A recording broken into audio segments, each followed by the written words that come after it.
하나님 아버지, 오늘 주의 말씀을 전할 때에 오직 성령이 우리 모두의 심령을 유익하게 하시는 말씀을 제대로 전하여 말하게 하여 주시옵시고, 듣는 이들도 마음과 생각을 열고 주의 말씀이 저들 안에 들어와 마음껏 역사할 수 있도록 그런 심령들이 되게 하여 주시옵소서. 믿음으로 헌금하여 싸우니 복을 주시고, 저들이 일생 육체의 문제 때문에 근심하지 아니하고 자기 영혼과 함께하게 하신 영혼들 때문에 근심하며 고민하며 주께 구하며 응답받는 신령한 사람들이 되게 도와주시옵소서. 예수님의 이름으로 기도하였습니다. 아멘. 하나님의 말씀은 누가복음 22장 14절에서 23절까지 말씀을 함께 같이 합독하겠습니다. 누가복음 22장 14절에서 23절까지 말씀을 함께 같이 합독하겠습니다. 함께 읽습니다. 시작. 때가 이름에 예수께서 사도들과 함께 앉으사 이르시되, 내가 고난을 받기 전에 너희와 함께 이 유월절 먹기를 원하였노라.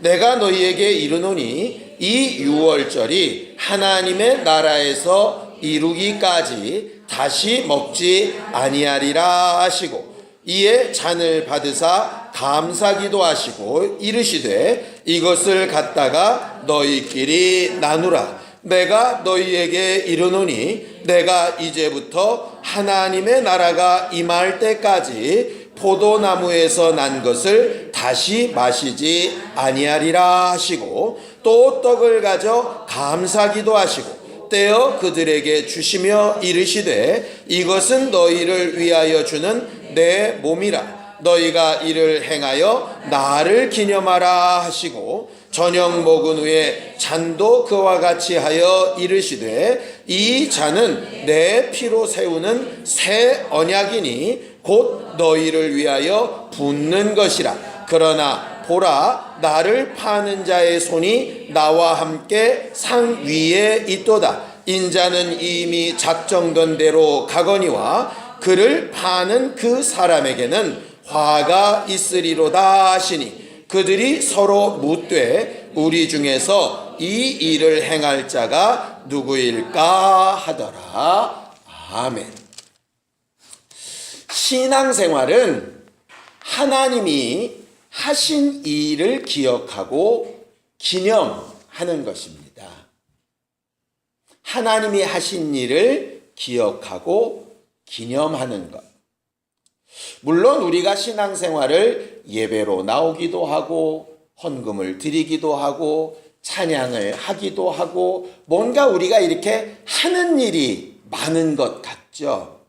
그런데 뭔가를 이렇게 하는 것이 신앙생활이라고 착각을 하게 되면 하나님은 받으시고 우리는 드려야 될 존재라고 오해를 하게 됩니다. 그것이 좀 더 깊어지면 우리의 것을 자꾸 뺏기는 것 같은 느낌이 들 때도 있고, 뭔가 하나님 앞에 해 드려야 뭔가 그 다음이 올 것 같은 착각에 빠질 때도 간혹 있어요.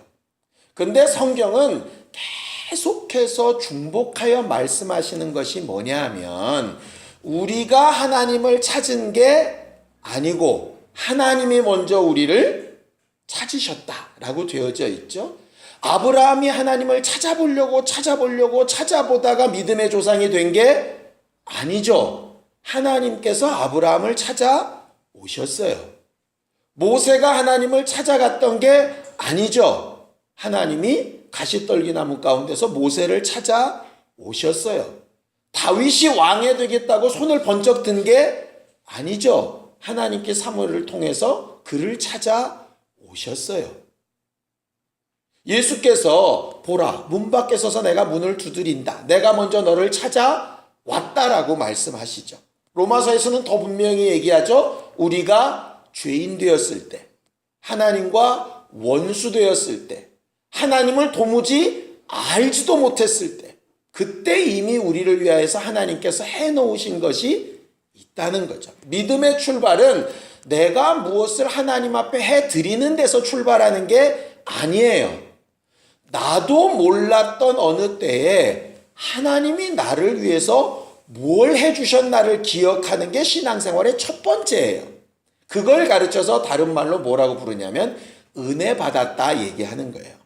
그래서 은혜 받았다는 뜻은 뭐냐면요, 하나님이 하신 일을 기억하는 거예요. 하나님이 하신 일을 기억하고 그렇다라고 인정하고 고백하는 거예요.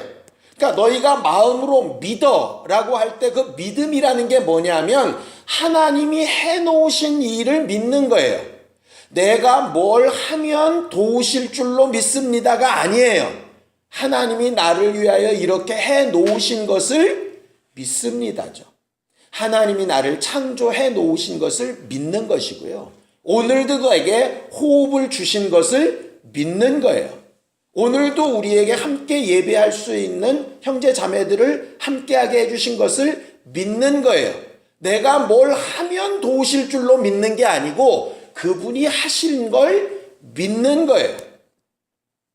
일방적으로 먼저 하신 그 하나님이 내가 이렇게 너희에게 먼저 행하였는데 너희도 내게 이렇게 행하면, 예를 들어 내게 간구하면, 나를 찾으면, 내 이름을 기억하여 부르면 거기에 덧붙여 더한 것도 주겠다라고 하시는 것이 두 번째 약속이죠.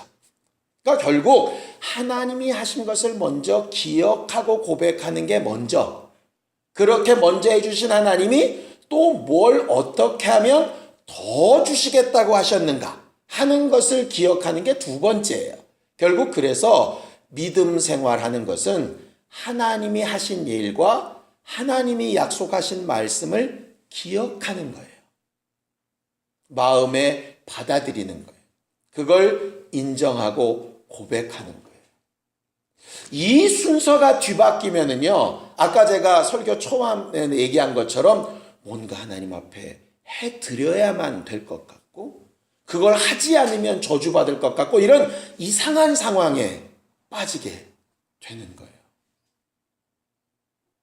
하나님은 우리에게 뭔가 부족한 것처럼 섬김을 받거나 우리에게 뭘 요구하실 필요가 없는 분이에요. 그런 분이 우리에게 11조를, 헌신을, 봉사를, 사랑 고백을 요구하시는 이유는 간단하죠. 지난 주일날 배웠던 것처럼 뭐를 위해서요? 우리 유익을 위해서예요. 그분이 받아 드시기 위해서가 아니라 우리의 유익을 위해서. 그러니까 그 기본이 흔들려 버리면 하나님에 대한 오해가 끝도 없이 가게 되는 거예요. 그러니까 나중에는 하나님 믿어서 잘 된 게 뭐 있냐, 뭐 이런 얘기가 나오게 되죠. 사실 그 정도 얘기가 나오면요, 이미 하나님과의 관계는 깨졌다고 봐야 돼요. 그러니까 처음으로 다시 돌아가야 한다 이 말이에요. 하나님이 우리를 사랑하신 사랑은요, 처음에 일방적인 것이었어요. 그것을 기억하고 기념하는 게 신앙생활이죠. 그래서 성경은 기념이라는 말을 굉장히 많이 사용합니다. 하나님 앞에 드려지는 제물에 대해서도 기념 제물이라 이렇게 돼 있어요. 그러니까는 양의 피 자체가 무슨 내 죄를 씻겠어요. 양과 내가 동격이 아닌데. 그러지 않습니까? 그런데 양의 피를 들여서 드리는 제물을 성경은 뭐라고 부르냐면 기념 제물이라 부르는 거예요. 하나님께서 용서하신 것을 기억하는 기념이라고 하는 것이죠. 기념비를 곳곳에 세우죠. 그래서 요단강을 건널 때에도 요단강 한가운데도 12돌을 놓고 기념비를 세우고 건너편에도 기념비를 세워요. 그건 뭐냐면 하나님이 하신 일을 기억하겠다라고 하는 거죠. 사실 예루살렘 성전도 일종의 기념 성전이죠. 솔로몬이 얘기하지 않습니까? 하늘과 하늘들의 하늘이라도 하나님을 모실 수 있다 없다? 없어요. 하나님이 계신 성전이 아니에요. 단지 하나님의 이름을 놓고 기념하는 성전이에요. 하나님의 이름이 거기 있다고 치고 우리가 거기다 기도할 테니까 하나님은 들어주세요. 오케이, 이렇게 하신 것이죠. 결과적으로 구약의 모든 비유와 상징은 사실 한마디로 얘기하라면 기념하는 일들로 되어져 있는 것이죠. 그 기념하는 일들 가운데 가장 중요한 것이 절기입니다. 절기. 그 절기는 우리가 살고 있는 이 땅에도 있죠. 3.1절, 광복절 다 절기 아닙니까? 그러니까 절기를 지키죠. 그러니까 절기를 지키는 이유가 있습니다. 왜 지킬까요? 예? 절기 왜 지킵니까? 3.1절 기념식 하려고 지킵니까? 아니면 다른 이유가 있습니까? 광복절 기념식 하려고 지킵니까? 다른 이유가 있습니까? 왜 지키죠? 말씀을 해보세요. 잊지 말자 6.25? 뭘 잊지 말자? 네, 3.1절이 가진 의미, 광복절을 가진 의미. 예를 들어 3.1절 날 광복절 날 태극기 꽂아놓고 아무 생각이 없어. 왜 이렇게 텔레비전에서는 재미없는 것만 하냐? 이러고 앉았어. 그러면 태극기 꽂았다고 3.1절 광복절을 지킨 게 아니죠. 그죠? 사실 3.1절은 우리나라 독립을 위해서, 광복절은 우리나라 독립을 위해서 수고한 사람들을 기억하는 날이잖아요. 결국 의미가 거기 있다 이 말이죠. 지금 이렇게 자유하게 주권을 가진 국가에서 살 수 있는 것이 얼마나 행복한 일이냐. 이런 자유와 주권을 뺏기지 않기 위해서 그럼 우리는 어떻게 해야 될까? 뭐 이런 거 생각해야 되는 거예요. 근데 그런 거 잘 생각 안 하죠. 아싸 빨간 날. 이렇게 끝나지 보통 말 안 해요. 근데 이스라엘 사람들의 절기가 사실 예수님 시대에 그런 게 꽤 많이 있었어요. 이스라엘 사람들의 절기 가운데 큰 것들 몇 가지를 따지면 잘 아는 대로 유월절, 또 맥추절, 또 수장절, 그 다음에 속죄일 뭐 이런 것들이 대부분 있겠죠. 그 중에서 가장 큰 걸 꼭 따지라고 그러면 사실 속죄일과 유월절이에요. 속죄일은 1년에 한 번 백성들의 죄를 다 용서받는 날이니까 그날은 다들 예루살렘 성전에 와서 제사를 드릴 줄 알아요. 왜? 안 그러면은 이거 그 다음 한 해가 이게 저주받을까봐 두려워서라도 와서 한다 이 말이죠. 그런데 유월절이나 맥추절이나 이 수장절은 조금 그 속죄일과는 좀 의미가 달라요. 이것은 과거에 있었던 일을 기억하라는 것이거든요. 오늘 예수께서 이렇게 말씀하십니다. 자, 14절, 15절을 보겠습니다. 14절, 15절 함께 읽죠. 시작. 때가 이름에 예수께서 사도들과 함께 앉으사 이르시되 내가 고난을 받기 전에 너희와 함께 이 유월절 먹기를 원하였노라. 예수께서요 이렇게 이중으로 말씀하신 예가 그리 많지 않습니다. 주로 내가 진실로 내가 반드시 얻게 하고 얻게 하리라 뭐 이렇게 꼭 하시거든요. 이렇게 이중으로 말씀하실 때를 가르쳐서 보통 맹세라 이렇게 얘기합니다. 반드시 그렇게 돼야만 된다라고 내가 알고 있었고 그렇게 말한다 하시는 거죠. 근데 뭐라고 얘기하느냐? 고난 받기 전에 내가 십자가에 고난 받고 죽기 전에 너희랑 이 유월절만큼은 꼭 먹으려고 내가 아주 맹세했다 이런 얘기예요. 왜 그러셨을까요? 예수님 공생의 기간 동안에 유월절이 3번이나 있었어요. 3년 동안 공생애를 하셨으니까. 그런데 왜 마지막 유월절을 제자들과 꼭 하시려고 그렇게 결심을 하셨을까요? 이유가 뭘까요? 그 전 유월절들하고는 좀 다른 게 있어요. 예를 들어서 그 전 유월절에는 내 피를 받아 마셔라, 내 살을 받아 먹어라 이런 거 안 하셨어. 그런데 이 마지막 유월절에는 그걸 하셨거든요. 그게 무슨 의미죠? 제가 아까 설교를 했던 것을 쭉 이렇게 한번 생각을 해보시면 절기는 뭐를 기억하는 거라고요? 본래 그 의미를 기억하는 거예요. 근데 예수께서는 이제 제자들과 함께 하늘나라에서 먹고 마시기 이전까지는 유월절 절기를 다시 하실 수 없어요. 마지막 유월절 절기예요. 그런데 제자들이 보니까 유월절 절기를 제대로 된 의미로 하지 않고 있는 거예요. 그러니까 제대로 된 의미를 언젠가는 내가 쟤들 가르쳐야 될 텐데 이런 거죠. 그러니까는 계속 아이들을 보는데 계속 실수하는 거예요. 왜 실수하나 봤더니 의미를 잘 몰라. 그래서 본래 의미를 언젠가는 가르쳐야 될 텐데 내가 언제 가르치지? 이 생각을 하다가 딱 유월절을 마음에 두시고 마지막 죽기 직전에 저 아이들에게 아주 최고의 인생의 각인이 되도록 내가 얘기를 해야 되겠다. 마치 유언과 같이 이렇게 얘기하는 거죠. 그러니 예수께서 가르치시는 지금 이 유월절의 의미는 예수님의 유언처럼 굉장히 중요한 의미가 있다라고 하는 거예요. 왜냐하면 유월절 행사를 하나님께서 구약에 말씀하실 때 뭐라고 얘기하시냐면요. 그 이전에 한 해 첫 달이 있었어요. 그런데 지금까지 있었던 첫 달 다 없애고 6월절 있는 이달부터 이제 첫 달로 삼아. 이렇게 얘기하시거든요. 출애굽기에. 그 얘기는 뭐예요? 지금까지 있었던 것 다 폐하고 이 6월절부터 새로 시작이야. 이 얘기예요. 그러니까 구약은 사실상 6월절 사건 이전과 이후로 나눠야 돼요. 그 이전에 아브라함 사건도 있고 다 있는데요. 그것까지 하나님께서 통째로 그냥 싹 몰라도 돼. 그런데 어디서부터 출발이냐? 6월절부터 새해 첫 시작이야. 이거예요.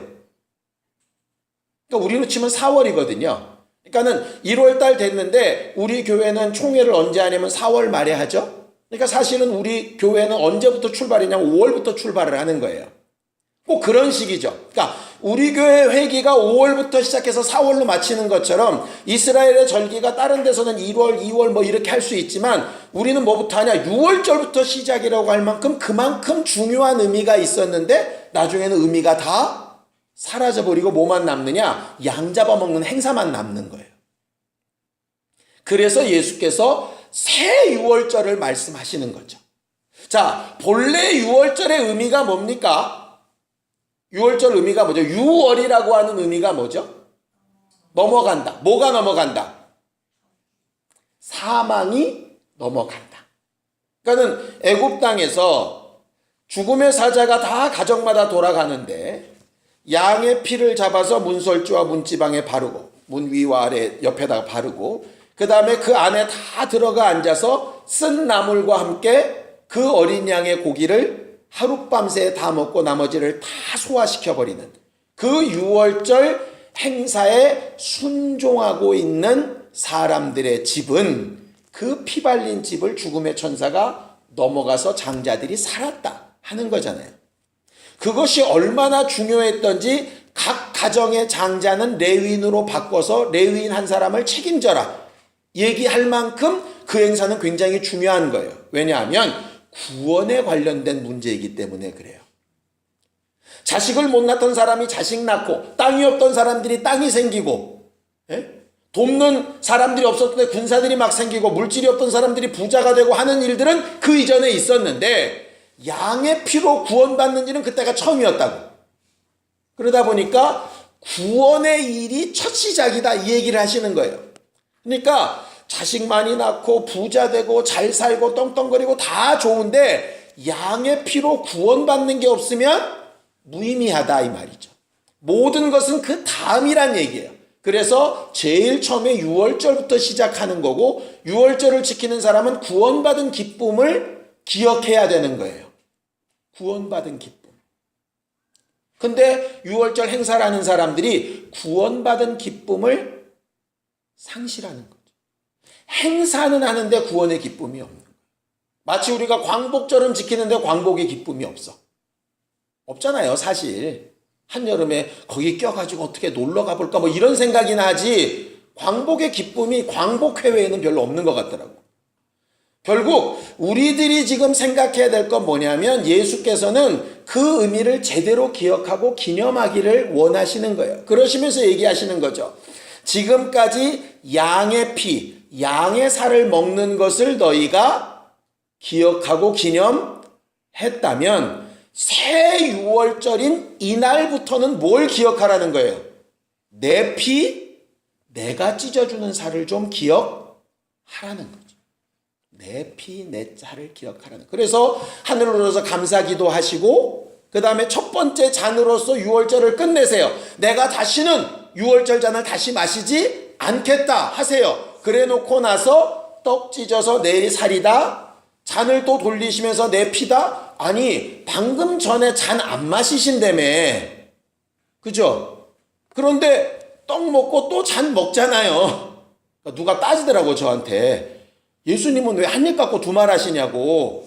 바로 직전에 다시는 유월절 잔을 안 먹는다 하시더니 떡 나눠주시고 또 잔을 주시면, 근데 사실은 요 앞에 잔과 뒤에 잔은 달라요. 요 앞에 잔은 구약에 속한 유월전에 대한 부분이라면 이제 새 언약이라 그래서 말씀하시는 거예요. 이 피는 새 언약이다. 그러니까 양의 피를 이제 기억하지 말고 내 피를 기억해. 양의 고기를 기억하지 말고 내가 너희를 위하여 찢은 살을 기억해. 이게 이제 예수께서 하신 새 유월절의 의미예요. 결국 그 유월절이 그대로 우리에게 연결된 게 뭐냐면 성찬식이죠. 그러니까 성찬식 하면서 뭐 기억해야 되냐면, 난 예수의 피로 구속 받았다. 난 예수께서 살을 찢으심으로 모든 저주에서 자유하게 되었다. 난 살았다. 라고 기뻐해야 된다고. 성찬식은요, 이렇게 하는 거 아니에요. 사람들이 대부분 성찬식 하면요, 딱 들고, 그리고 이래요. 사실 성찬식은 기쁜 거거든요. 왜? 구원받은 걸 기념하는 거니까. 이게 예수의 살이 아니고 이게 예수의 피가 아니니까. 유월절 먹었던 사람들도 기쁘게 먹어야 되는데 그렇지 않은 거예요. 그냥 하라니까 억지로 하니까 기쁨이 없어진 거예요. 마치 예배도 기쁨이 없고 찬양도 기쁨이 없고 봉사도 기쁨이 없어. 해야 된다니까 그냥 하는 거야. 안 하면 저주받을까 봐 하는 것처럼. 그거는 하나님이 내게 해주신 것을 기억하며 간증해야 된다는 신앙생활의 첫 단추부터 잘못 깨진 거예요. 그러니까 기쁘고 행복하고 하나님이 하신 일이 기억되어져서 감동되고 하는 것이 없다면 여러분들 스스로를 진단해 봐야 한다 이 말이죠. 그래서 성찬을 한다고 했을 때는 가장 구원의 기쁨을 회복하고 아는 사람이 되어야 정상이에요. 그래서 고린도전서에는 이렇게 말하는 겁니다. 자, 고린도전서 11장입니다. 26절입니다. 고린도전서 11장 26절입니다. 함께 같이 읽겠습니다. 고린도전서 11장 26절 함께 읽습니다. 시작. 너희가 이 떡을 먹으며 이 잔을 마실 때마다 주의 죽으심을 그가 오실 때까지 전하는 것이라 그랬어요. 이거를 이런 식으로 받아들이면 여러분들은 조금 잘못된 뉘앙스로 받아들이시는 겁니다. 성찬했지? 전도해야 돼. 성찬했는데 전도 안 하면 잘못 먹고 마신 거야. 이렇게 받아들이면 곤란해지는 거예요. 이렇게 생각하세요. 여러분들이 옆 사람이 2만 원 주고 산 치마를 10,000원 주고 샀어. 기뻐요, 안 기뻐요? 기쁘죠? 그거 말할래요, 안 할래요? 해요. 떡갈비만 300원 싸게 사도 얘기한다니까. 계란 500원만 싸게 사도 어디서 그런 걸 비싸게 그렇게 샀냐고, 난 이렇게 샀다고 자랑하는 게 우리예요. 그것처럼 예수 믿고 구원받은 기쁨이 절로 전해진다는 뜻인 것이죠. 먹었으니 너는 전도해야 될 의무를 가졌어? 안 하면 죽여? 이게 아니라고요. 자꾸 성경을 그런 식으로 보면 이상한 하나님을 지금 섬기고 있는 거예요. 성찬을 했는데 자랑이 안 나온다. 그러면 성찬을 제대로 안 한 거예요. 유월절 기념 식사를 했는데 안 기쁘다. 그러면은 유월절을 잘못 지킨 거예요. 주일 예배를 했는데 심장이 뛰지 않는다. 예배를 잘못한 거예요. 하나님 앞에 헌신하고 봉사했는데 기쁘지 않다. 잘못 봉사한 거예요. 근데 그렇게 생각을 안 하는 거죠. 이제 내가 했으니 여기에 대한 결과를 주시겠지. 이렇게 기다리더라고. 그게 아니라 그가 하신 일에 대한 반응이죠. 내가 억지로 뭔가를 하면 그가 그 다음에 주신다는 인과응보로 생각하시면 곤란하다고요. 인과응보로만 자꾸 가는 게 종교예요. 우리는 은혜 받은 사람들이라고 한 것은 그가 먼저 하신 것을 받고 기쁨으로 자연스럽게 나와야 하는 것이란 말이에요. 그러니까 전해야 되겠다도 물론 우리가 힘써야 되겠지만 그것보다 더 중요한 건 내가 정말 기쁨으로 여기고 있나, 이게 중요한 거예요.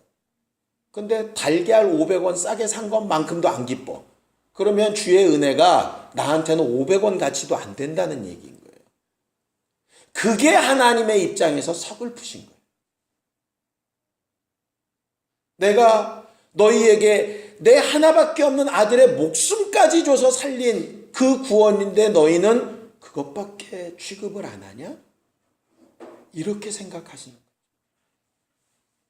그 마음을 알라고 성찬하고 기억하는 거예요. 예수께서 그거 하게 하시려고 제자들에게 유언처럼 성찬을 명하시고 내가 올 때까지 이것을 너희끼리 서로 나누면서 서로 격려하라는 거예요. 왜? 구원의 기쁨이 맨날 미친 사람처럼 히히히히히히 거릴까요? 그렇지 않아요. 막 구원의 기쁨을 가지고 예배하러 나가다가 딱 나갔더니 앞에 주차해 놨는데 차를 누가 긁고 갔어. 열 받아요, 안 받아요? 확 받죠. 그런데 옆에서 서로 격려해서 그래도 은혜 받은 사람 아니라고 이렇게 격려하는 게 사실 성찬이에요. 그러니까 서로 나누라고 하신 거예요. 각자 내게 와서 뜯어 먹혀라, 이게 아니에요. 천주교 가면요, 사제가 이렇게 들고 다 하나씩 줘요. 이렇게. 그러니까 서로 나누는 게 아니라 사제가 1대1로 줘요. 그거는 사실 성찬에 맞지 않아요. 성찬위원들이 다 일일이 이렇게 갖다 주는 것도 사실은 맞지 않아요. 성찬위원이 주면 자기들이 서로 성찬위원에서 계속 넘기며 나누는 게 맞는 거예요. 형식만 그렇게 나누는 게 아니라 저 사람이 힘들어하면 내가 도와야 될 마음이 드는 게 정상적인 성찬이라고. 의식이 아니고 그거 하라고 마지막에 제일 중요한 신앙생활의 모습이 그거라고 예수께서 제자들에게 가르치시는 거예요. 그 기쁨을 가진 사람이 다른 사람에게도 예수를 전하는 거죠. 그런데 성경 본문에서 읽은 것처럼 그렇게 성찬식 마지막을 잘 마무리 지으셨으면 은혜로 끝나면 참 좋잖아요. 그죠? 내 살을 먹어라, 내 피를 받쳐라, 이렇게 해서 기쁨으로 신앙생활 잘해라, 나 없어도, 이러고 끝나면 은혜롭잖아요. 그런데 사족같이 PS 해서 붙이세요. 뭐라고 붙이시죠? 이 중에 하나가 나를 팔리라. 인자는 정해진 대로 가지만 파는 그 사람에게는 화가 있도다. 이렇게 뜬금없는 말을 툭 던지시는 거예요.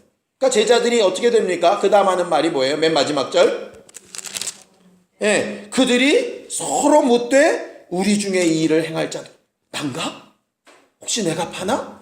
난 아닌데? 어떻게 된 거지? 이렇게 돌아보잖아요, 자기를. 그런데 고린도전서 11장에 똑같은 얘기가 있더라고요. 자, 고린도전서 11장 28절 29절 다시 한번 읽겠습니다. 고린도전서 11장 28절 29절입니다. 함께 읽죠.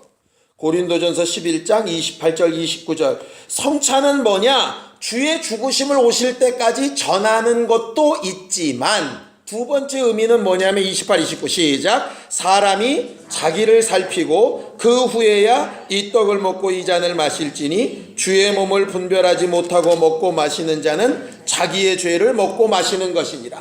성찬을 하고 전하지 않으면 자기의 죄를 먹고 마시는 것이니라. 이렇게 안 돼 있어요. 우리는 전도하지 않는 죄 이렇게 얘기를 하니까 성찬을 하고도 전도 안 하면 자기 죄를 먹고 마시는 거다 이렇게 쓸 것 같은데, 거기에는 그런 말이 없는데 성찬을 하면서 자기를 돌아보지 못하면 지 죄를 먹고 마시는 거래요. 그러니까 성찬의 의미가 두 가지라는 거예요. 하나는 뭐냐면 예수께 나를 구속하셨다 하는 그 기쁨을 가지고 증거하는 거, 이게 첫 번째예요. 유월절처럼. 두 번째는 그 일을 하면서 뭘 돌아봐야 되는 거예요? 나를 돌아봐야 돼. 그래서 가룟 유다 얘기를 하신 거예요. 가룟 유다 얘기 굳이 안 하셔도 가룟 유다는 예수를 팔 거고요. 굳이 그런 얘기를 한다고 가룟 유다가 회개하고 안 팔지도 않아요. 그런데 왜 얘기하시느냐? 가룟 유다 때문에 얘기하시는 게 아니에요. 가룟 유다 외에 11 제자한테 너희도 언제든 나를 배신할 수 있는 존재들이니까 너희 자신을 돌아보라는 거예요. 근데 우리는 흔히 어떻게 생각하냐? 자기는 믿음 생활을 잘하고 있다고 순간 착각을 하고, 저 집사 저러면 안 되는데, 저 사람은 믿음이 연약한 것 같아, 저런 식으로 해서 저래서 구원받겠어? 이런 말들을 굉장히 잘해요. 근데 뭘 잘 못하냐? 자기를 안 돌아봐. 제일 못하는 사람 누굴까요? 목사요. 성도들 보고 판단하는데 그 말씀으로 자기를 못 돌아봐. 예수께서 분명히 얘기하시죠. 도둑질하지 말라, 뭐 하지 말라 하는 너희가 너희 자신은 가르치지 아니하느냐라고 제사장과 서기관들을 야단치시잖아요. 그래서 예수께서 유언처럼 가르치고 싶으셨던 유월절의 의미는 두 가지예요. 받은 구원의 기쁨을 자연스럽게 드러내고 있느냐? 그것을 행사만 했다고, 예배하고 있다고, 직분을 맡았다고, 교회 오래 다녔다고, 성경 몇 독했다고, 나름 뭐 은사도 나타나고 누구도 뭐 살리고 병도 고쳐봤다고 착각하지 말고 너 자신을 비추어서 내가 혹시 어떤 존재인가 돌아보고 분별하고 있느냐? 이 두 가지가 필요한 거예요. 내 자신을 돌아보고 그 다음에 다른 이들에게 전할 것이 있게. 결국 내 자신을 돌아보는 게 회개고 다른 사람에게 전하는 것이 간증이죠. 회개와 간증이 죽을 때까지 반복돼야 되는 것이 신앙 생활이에요. 근데 그게 안 되면 망하는 거죠. 회개만 하고 간증이 안 돼도 망하는 거고요. 열심히는 하는데 회개가 안 되고 있으면 그것도 망하는 거예요. 그래서 예수께서 내가 고난받기 전에 이 유월절을 너희들과 함께 먹기를 원하고 또 원했다 이렇게 얘기합니다. 여러분들 다른 거 다 잊어먹어도 좋고요. 우리가 연약해서 다 못할 수도 있어요. 근데 정확하게 두 개만 합시다. 구원받은 기쁨을 잃어버리지 맙시다. 두 번째는 하나님의 말씀을 내게 적용시켜 분별하는 일을 죽을 때까지 합시다. 그것만 하면 성령께서 얼마든지 도우실 수 있어요. 왜? 처음부터 우리가 뭘 해서 우리를 도우신 게 아니기 때문에 그래요. 주의 은혜와 내 자신을 돌아보는 것 두 개만 있으면은요, 얼마든지 미리 해놓으신 주의 것으로 나는 충만할 수 있어요. 다른 어떤 것을 굳이 어거지로 하지 않아도 주의 것으로 할 수 있어요. 그 받은 기쁨이 충만하면 하지 말라고 해도 하게 될 거예요. 그렇게 신앙생활 하는 거예요. 근데 그게 안 되니까 자꾸 모학 선생처럼 이렇게 해야 돼, 저렇게 해야 돼. 규칙을 자꾸 가르쳐 주게 되고, 그렇게 하니까 그렇게 규칙을 해야만 뭔가 오는 것처럼 착각하게 되고, 그러니까 하나님을 오해하게 되고, 하나님을 오해하니까 하나님이 부담스럽고, 가까이 가는 게 힘들고, 이렇게 되는 거죠. 하나님 절대로 오해하지 말기 바랍니다. 새 유월절을 가르쳐 기념하게 하신 의미가 우리 안에서 제대로 이루어질 수 있도록 시간 함께 합심하여 같이 기도하겠습니다. 하나님 아버지, 우리는 주 예수께서 마지막 일로 기념하라 하신 대로 일평생 예배할 때마다 주의 피를 기억하고 주의 살을 기념하여서 우리가 주의 고난과 보혈로 인하여 은혜 받은 사람들인 것을 늘상 고백하는 기쁨이 충만하게 되게 하여 주시옵소서. 또 일평생 주의 복음 앞에 우리 자신을 잘 돌아보아 분별하는 사람들이 되게 하사 남들은 구원해 놓고 자기 영혼을 상처받게 하는 미련한 사람들이 되지 않게 하여 주시옵시고, 일평생 겸손하여서 하나님께서 함께 하시고 함께 일하시며 거하시는 교회가 되어져 가기를 힘쓰고 응답받는 우리 모두가 되게 도와주시옵소서. 이제는 우리 주 예수 그리스도의 은혜와 하나님 아버지의 극진하신 사랑과 성령님의 감동하시고 역사하시는 충만한 은혜가 예수께서 가르치신 새 의미대로 구원의 기쁨과 자신을 돌아보기를 결심하는 우리 모두 위에 이제로부터 영원까지 함께 있을지어다. 아멘.